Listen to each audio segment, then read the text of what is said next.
بسم الله الرحمن الرحیم. سلام عرض می‌کنم خدمت شما بینندگان عزیز برنامه جام از نگاه دو. این محیط و این استودیو احتمالاً برای شما آشنا هستش. گفتگو فابیو کاناوارو رو ما اینجا داشتیم. امروز یک مهمان عزیز دیگه ای رو هم مقابل چشمان عزیزتر شما قرار خواهیم داد. یادآور خیلی از خاطرات ما فوتبالی‌ها و حتی کسانی که دورادور فوتبال رو پیگیری می‌کردن به خاطر اون اوسیانگری‌های عجیب و غریبی که تو انتخاب باشگاه‌ها و مربی‌ها و همه چیز خلاصه داشت. این چهره خاصی هم هست به لحاظ شکلی. امروز مقابل چشمان شما خواهد بود و در خصوص جام جهانی ایران، در واقع آرژانتین و تمام اتفاقاتی که تا الان در جام 20 باهاش مواجه شدیم صحبت خواهیم کرد. متولد سال 1975 هستش، در لاپلاتای آرژانتین در واقع در پست هافبک بازی میکرد. در باشگاه‌های استودیانتس شروع کرد فوتبالش رو، بوکا جونیور، سمپدوریا، پارما، لاتزیو و به هر حال یکی از عجیب‌ترین نقل و انتقال های تاریخ فوتبال رو شاهد بودیم وقتی اون به منچستر یونایتد رفت، بعد چلسی، اینتر میلان و مجددا به استودیانتس برگشت. در آرژانتین فوتبال خودش رو به پایان رسوند. از سال 96 تا 2010 عضو تیم ملی آرژانتین بود. 14 سال 3 دوره در 3 جام جهانی مختلف 98 2002 و 2010 عضو تیم ملی آرژانتین بود. 73 بازی ملی در تیم ملی آرژانتین داره و 9 گل رو به ثمر رسونده. در دوران بازی کردنش 2 بار فاتح لیگ ایتالیا شده. کالچو 3 تا جام حذفی رو برده. 1 بار فاتح لیگ برتر شده در انگلیس. 1 جام یوفا و 1 سوپرکاپ اروپا رو به دست آوردنش نقش داشته. و از همه جالبتر این که اون به هر حال از یک خانواده فوتبالیست متولد شده. پدرش هم یک فوتبالیست شهیر در کشور آرژانتین بود که فکر می‌کنم دیگه با بقیه سوالات بتونیم بهتر اون رو به شما معرفی بکنیم. تشکر از حامیای مالی برنامه، از شرکت استیلازین ایرانیان، محصولات شوینده گلنگ و 90 همون سامانه‌ای که کماکان ما در خصوص سایر مهمان‌ها هم دریافت کننده سوالات و نظرات شما خواهیم بود.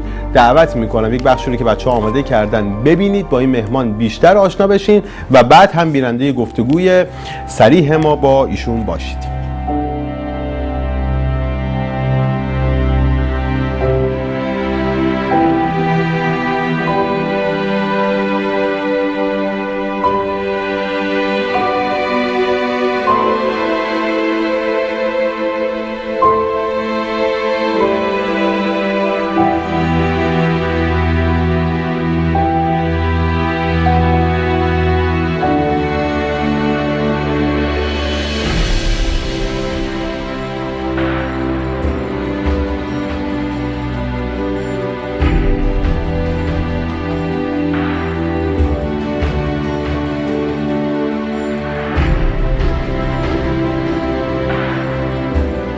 یک توپ معروفی هم ما اینجا داریم که یک برازوکا هستش که این توپ قراره به نفع امور خیریه در ایران به فروش برسه و شما هم در خصوص کودکان فعالیت میکنید. اونا کسایی هستن که به خاطر یه سری مشکلات درمانی، به خاطر سوختگی در واقع نیازمند کمک هستن. این توپ رو تا الان ببتو امضا کرده، لازارونی امضا کرده، جرزینهو امضا کرده و ما اینو میخوایم توی یک مراسمی تو ایران به فروش برسونیم. اگر شما موافق این کار خیر هستید میخوام از شما دعوت بکنم که امضا بکنید این توپ رو برای برنامه جام از نگاه دو. توپ قرار هستش با امضای تمام ستاره هایی که ما میزبانشون هستیم در یک مراسمی به فروش برسه. امضای آقای جرزینهو که ایشون من دوباره یادآوری میکنم بر اساس آماری که منتشر شده در بین 100 فوتبالیست برتر قرن 20 ایشون 27م هستن، یک پله جلوتر از زین‌الدین زیدان که به هر حال چهره سرشناس این دوره در واقع اواخر هستش. شاید خیلی‌ها ممکنه که جرزینهو رو و اون دوران طلایی ایشون رو به یاد نیارن. شماره 7 رو نوشتن که شماره همیشه دوست داشتنی ایشون بوده. USA 94 بعد تاریخشون درسته. 94 شماره 7. متشکرم و ممنون. متشکرم. واقعا برای من مایه افتخار هست که بتونم تو این برنامه شرکت بکنم و یک بار دیگه من تشکر میکنم از مردم ایران و این برنامه کانال 2.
آقای خوان سباستیان ورون، ممنونم از شما که دعوت برنامه جام از نگاه دو رو پذیرفتید.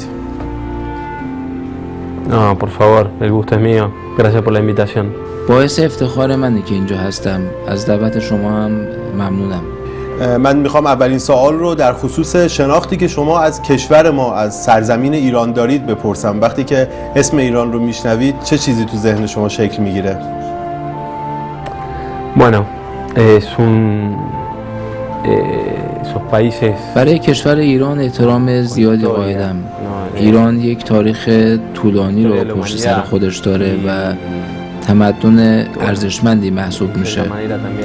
کشور شما از جمله کشورهای بزرگ آسیاست و مردمی دارید که توانایی‌های زیادی از خودشون نشون دادن. درباره تهران، پایتخت کشور شما، هم چیزهایی را دیدم و شنیدم. متشکرم. سوال بعدی من در خصوص شناختی که از فوتبال ایران دارید. فکر میکنید که وقتی راجع به فوتبال ایران بحثی مطرح میشه چه خاطراتی مقابل ذهن شما، مقابل چشم شما میاد و چه چیزهایی رو بهش فکر میکنید؟ Bueno, es un fútbol. تا حدودی در جریان فوتبال شما هستم. میدونم که فوتبال در ایران مورد توجه مردمه و شما دو باشگاه پرطرفدار و خوب دارید که اگر اشتباه نکنم یک مسابقه بزرگ بین این دوتا تیم در پایتخت کشور شما برگزار میشه که دو تیم لباس آبی و قرمز به تن میکنن. تا اونجا که من میدونم فوتبال هم یک ورزش دارای پشتوانه و پیشینه خیلی خوب در کشور شما هست. و در واقع سوال بعدی من در خصوص تیم ملی فوتبال ما هستش. الان ما در کشاکش مسابقات جام جهانی هستیم و به هر حال شما جزو کسایی هستید که تیم کشورتون مقابل تیم کشور ما بازی کرده. راجع به تیم ملی فوتبال ما که در این دوره مسابقات حضور داره چه نظری دارید؟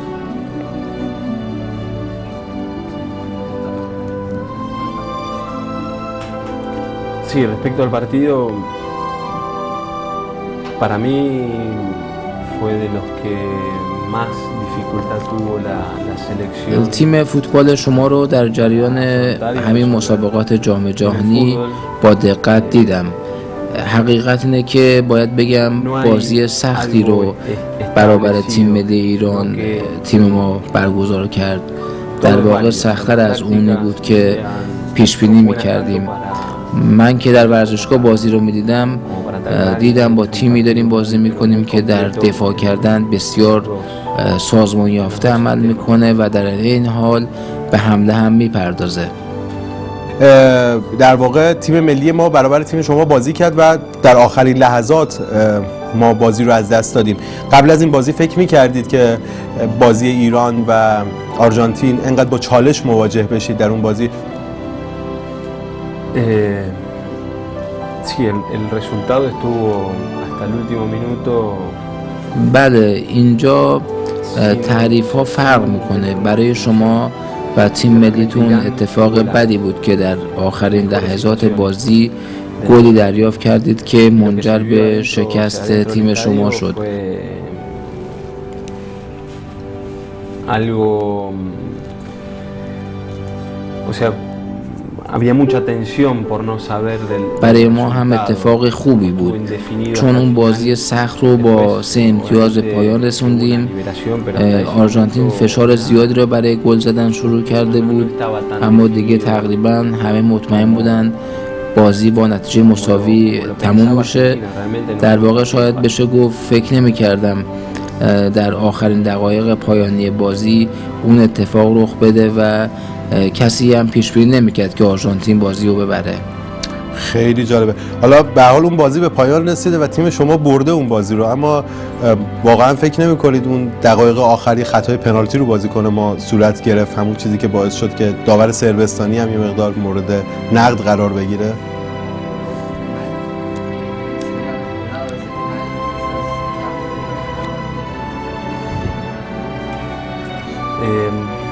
Sí, yo personalmente بله، من در ورزشگاه بازی رو دیدم. فکر نمی کردم خطایی که اتفاق افتاد خطای مهمی باشه. فکر کردم یک برخورد ساده است، اما بعد از بازی که اون صحنه رو از تلویزیون دیدم مطمئن شدم که خطا پنالتی به نفع ایران بود و داور اعلام نکرد که اگر اون پنالتی گرفته میشد شاید در گروه بندی و نحوه صعود تیم‌ها هم تاثیر میذاشت. متشکرم، مرسی. حالا ما آخر که بخوایم این توپو امضا بگیریم لطفاً بنویسید کنارش که اون پنالتی بودش اون صحنه.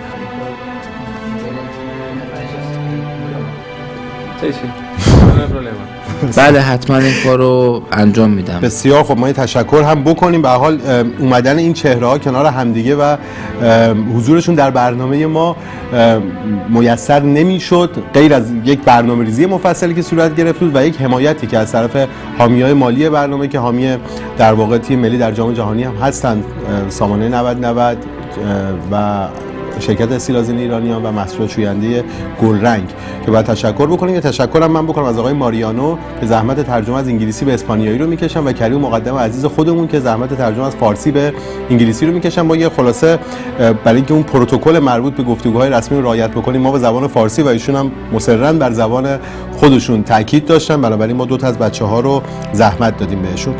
خب میخوایم بریم راجع به بقیه تیم‌های گروه F صحبت بکنیم. اول قبل از اینکه وارد اون بحث بشیم میخوام بپرسم از شما که قبل از جام جهانی شما سال 98 هم تیم ملی کشور ما رو دیدید. اون موقع شما عضو تیم ملی آرژانتین بودید. Sí, realmente pasó bastante tiempo, pero sí. البته از سال 98 تا به الان زمان زیادی پشت سر گذاشته شده، اما تا اونجایی که من به یاد دارم به خاطر یک سری مسائل سیاسی در اون مقطع زمانی مسابقه شما بیشتر مورد توجه بود و خبرهای زیادی رو به همراه داشت. منم با علاقه اونو پیگیری میکردم. به خاطر همون مسائل هم گرفتن نتیجه برای تیم شما خیلی مهم بود و یه پیروزی بزرگ هم تونستید در مرحله اول اون مسابقات به دست بیارید. اگر بخوایم تیم 98 رو با تیم 2014 که شما باز هم از نزدیک بازیاشو امسال دیدید مقایسه بکنید، فکر میکنین اون دور تیم ایران تیم شگفت انگیزتری بود یا این دوره؟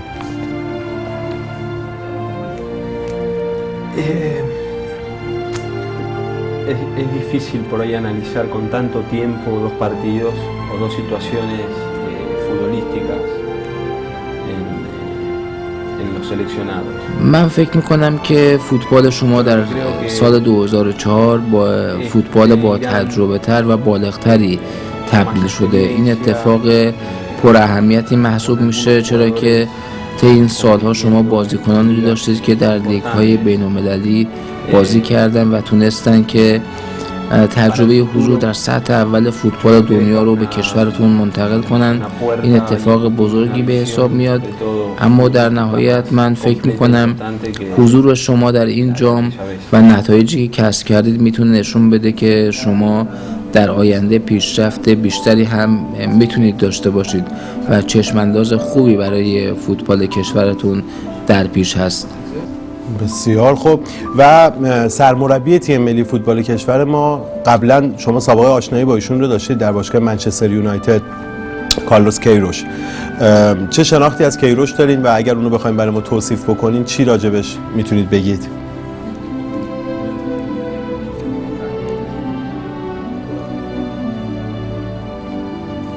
Bueno, yo a Carlos lo conozco en la época del Manchester United. بله، من با کارلوس کیروش از زمان فعالیتش در منچستر یونایتد آشنا هستم. در واقع میتونم بگم که اون خیلی تلاش کرد تا مربی بزرگی بشه، خیلی فعال، خیلی کار کرد، وقت گذاشت. ضمن که به نظر من کیروش یک شخصیت بزرگ هم داره و از این حیث اونو به یک مربی با ایده های خوب تبدیل کرده. در واقع با تجربه که کیروش از فوتبال به دست آورده به نظر من نقش مفیدی میتونه در فوتبال ایران ایفا بکنه. در حال حاضر هم ما این تاثیر رو دیدیم. همه فکر میکنیم که در آینده فوتبال ایران بتونه با سرعت بیشتری رو به جلو حرکت کنه. امیدوارم که شما زمان طولانی تری رو با این مربی ادامه بدید و باهاش کار کنید. و در واقع پس با این وضع شما اعتقاد دارید که بودن کارلوس کیروش در فوتبال ایران در دراز مدت به نفع فوتبال ما هستش؟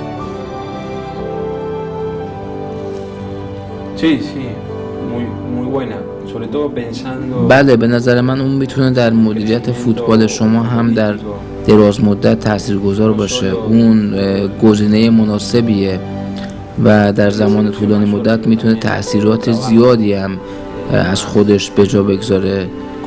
تا اونجا که من کیروشو میشناسم هدف گذاری خوبی در کارش انجام میده و معمولا سعی میکنه که یک دستاورد کامل داشته باشه. البته من فکر میکنم در طولانی مدت کیروش باید روی بازیکنان جوان وقت بیشتری بذاره، چرا که آینده برای بازیکنان جوانتر خواهد بود. و یه سوال میخوام به خاطراتشون رجوع بکنم. بعضی از کسایی که تو کشور ما کارلوس کیروش رو نقد میکنن میگن که اون تو منچستر یونایتد فقط یه دستیار بود و زیاد تأثیری در منچستر نداشت. میخوام ببینم جایگاه کارلوس کیروش در کادر فنی منچستر یونایتد چقدر بود، کجا بود؟ یعنی یک مربی مؤثر بر تفکرات الکس فرگوسن بودش یا صرفاً یکی از چند دستیاری بودش که اونجا کار میکرد؟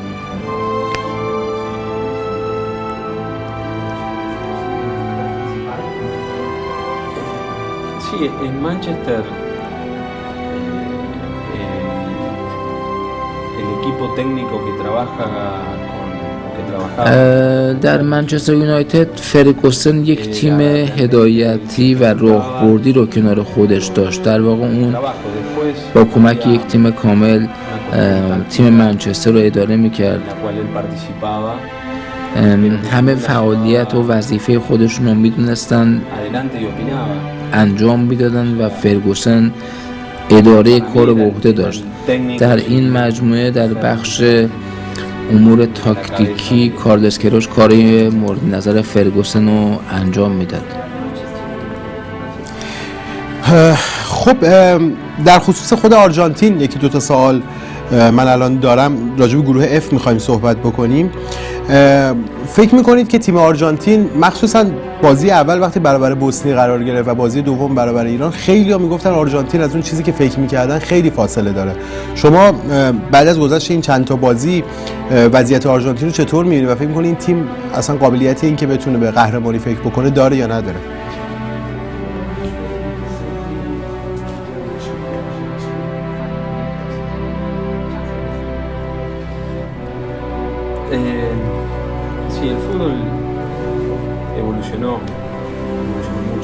فوتبال رشد و پیشرفت زیادی کرده. انقدر این پیشرفت زیاد بوده که الان دیگه نمیشه گفت تیمی در جام جهانی ممکنه یک بازی ساده رو پیش رو داشته باشه. به عنوان نمونه شما میبینید که تیمی مثل کاستاریکا چطور مقابل ایتالیا قرار میگیره و اونو شکست میده، حتی باعث حذف اونا در مرحله مقدماتی میشه. همین شرایط برای آرژانتین هم وجود داره. در گروه F هم فاصله زیادی بین تیم‌ها وجود نداشت. آرژانتین بارها غافلگیر شد از سبک بازی تیمایی که در مقابلش بودن. از طرف دیگه همیشه شروع مسابقات هم سخت و مشکل هستش. آرژانتین در این زمینه تیم خوبی نبود، اما من فکر میکنم که هرچی بگذره تیم ما بهتر عمل خواهد کرد. و فکر نمی کنن که در واقع تیم آرژانتین خیلی متکی به دو سه تا از ستارهاش مثل دیماریا و مسی هستش و فشار روانی که مخصوصا روی مسی هست توی بازی ها ممکنه درد سرساز بشه تو بازی سخت‌تر اگر مسی نتونه قابلیت‌های خودش رو نشون بده؟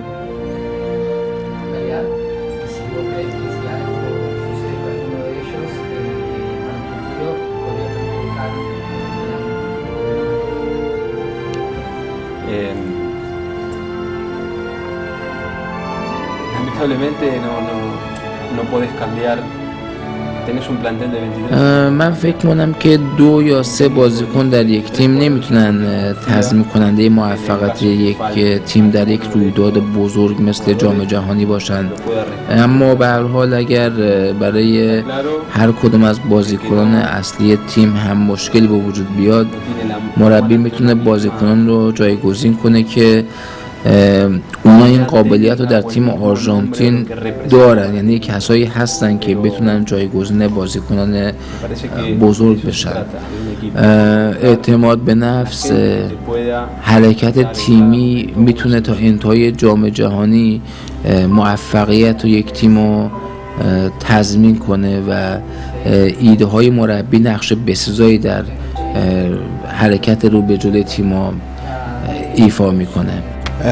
و سوال بعدی من در خصوص اینه که تو تاریخ فوتبال آرژانتین همیشه بازیکن‌های بزرگی وجود داشتن که در واقع ذیل یک مربی نمی گنجیدن.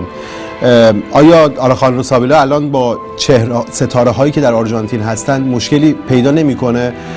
مخصوصا بعد از بازی بوسنی ما دیدیم که مسی انتقاد کرد از سیستمی که در تیم آرژانتین وجود داشت و تیم شما توی بازی ایران با 3 مهاجم بازی کرد برخلاف بازی اول، تغییر تاکتیک دادن. این نهایتاً به نفع فوتبال آرژانتین هست یا نه؟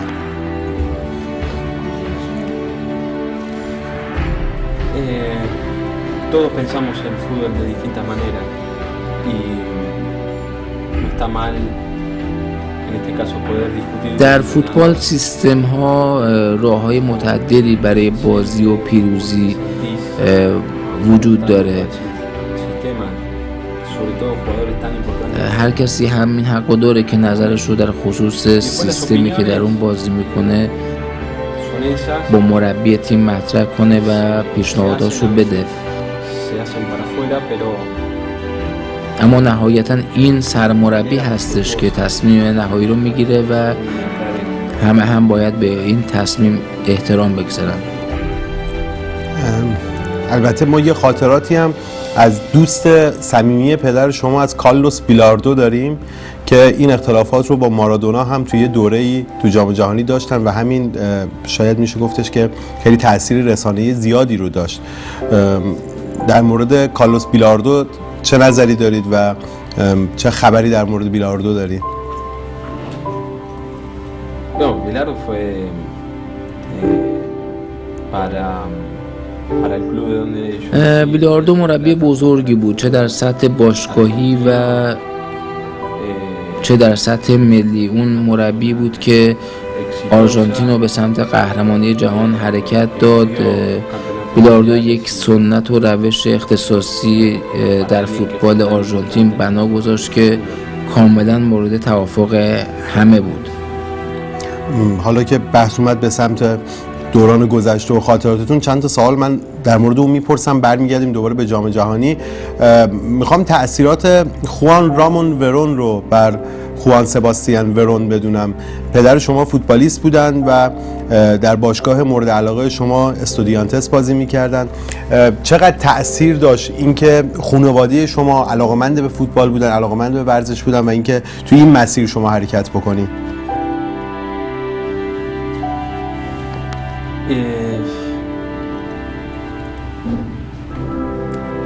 Realmente no lo sé. El fútbol lo siento y lo viví. من پدر و خاطراتش از فوتبال رو به خاطر دارم. فوتبال از زمانی که بسیار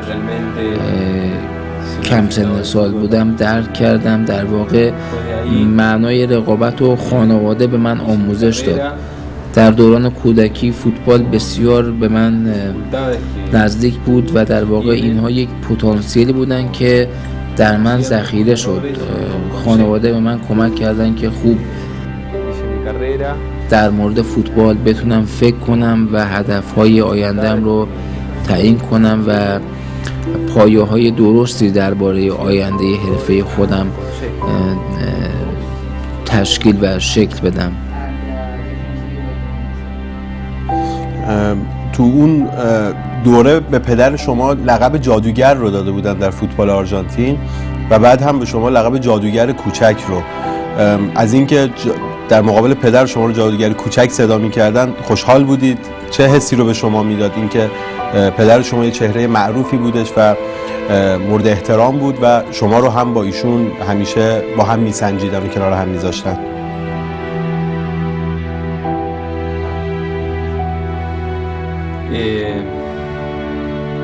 Es, o sea, una herencia que por tradición. البته که وقتی این عنوان رو به من دادن بسیار خوشحال بودم که در واقع به ریشه های من داشتن توجه میکردن. من خیلی سعی کردم که این لقب رو حفظ کنم و باعث ارتقای این ماجرا بشم. خیلی شیرین و دلپذیر بود که مشترکاً با پدرم یک عنوان رو یدک میکشیدیم و عامل مشترک در این اتفاق هم فوتبالی بود که هر دوی ما با عشق و علاقه اونو دنبال میکردیم. شما از 17 سالگی تا 39 سالگی فوتبال بازی کردین، یعنی حدود 22 سال به صورت حرفه‌ای و تو سطح اول فوتبال دنیا فوتبال بازی کردین. یکی از گرونترین رکوردهای نقل و انتقال رو در فوتبال دنیا به ثبت رسوندین. چجوری تونستید انقدر طولانی توی سطح بالایی از فوتبال خودتون رو حفظ کنید؟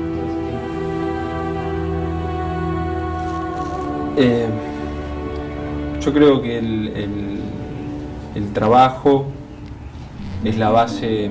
استمرار در هر کاری نه فقط در فوتبال یک اصل اساسی و پر اهمیت هستش. یعنی شما در هر شغل کاری باید بتونید دوام بیارید و برای حفظ جایگاهتون تلاش کنید.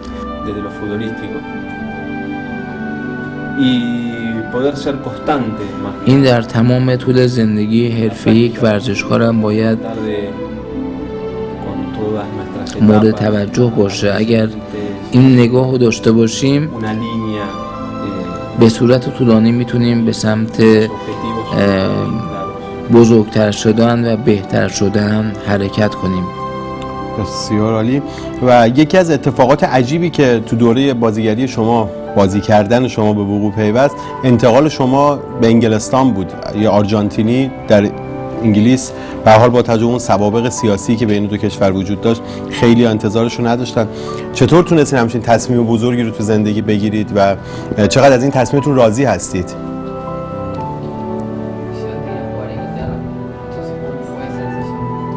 Sí, bueno, la época del conflicto fue mucho antes, pero me parece que این برخورد و تعارض بین دو کشور خیلی سالها دورتر از ورود من به انگلستان به وقوع پیوسته بود. ضمن اینکه به نظر من فوتبال و سیاست نباید با هم در یک محدوده قرار بگیرند. من میخواستم یک تجربه بزرگ داشته باشم و همین برام مهم بود که به تیمی در سطح منچستر یونایتد وارد بشم. بسیار خب، متشکریم. ما دوست داشتیم که مفصل‌تر بتونیم با هم صحبت بکنیم، اما حتما این رو در ایران سعی می‌کنیم در آکادمی فوتبال در واقع میزبان شما باشیم و این فرصت رو داشته باشیم که مفصل‌تر راجع به فوتبال با هم صحبت کنیم.